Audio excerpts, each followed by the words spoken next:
ce qu'il C'est souhaitait. toujours ce qu'a dit son épouse et la majorité de ses frères, mais malheureusement il n'a pas écrit de directive anticipée, ce qui est le problème dans cette affaire, mais c'est toujours ce qu'elle a dit, c'est quand même la personne qu'il avait choisie, avec qui il avait construit sa vie, donc on peut quand même penser qu'elle elle transmet la volonté de Vincent, mais on est quand même là, il faut être honnête, je pense tous les quatre assez mal à l'aise autour de cette affaire. Moi j'ai à chaque fois un sentiment d'être un peu impudique. Bon, d'abord Vincent Lambert qui sait absolument pas ce qui se passe autour de lui depuis des mois, des années. Je pense que c'est quand même d'une grande violence. Son épouse qui quand même essaye d'être très discrète. On peut pas dire qu'on l'entend beaucoup dans les médias et qui doit vivre quand même un calvaire absolument terrible.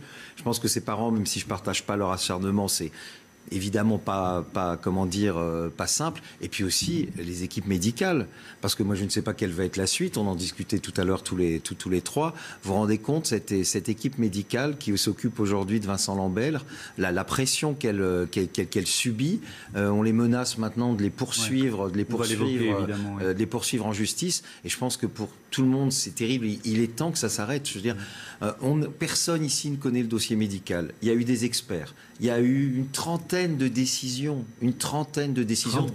34, dont les plus hautes, la Cour de cassation, le Conseil d'État. Je pense que maintenant, il faut appliquer le droit. S'ils disent qu'il y a de l'acharnement thérapeutique, de l'obstination déraisonnable, les experts l'ont dit. Voilà, nous, on n'est pas placés ici pour dire le contraire de ce qu'a dit la justice, le contraire de ce que disent les experts. Donc maintenant, il faut en arrêter parce que c'est vraiment un vrai calvaire pour tout le monde.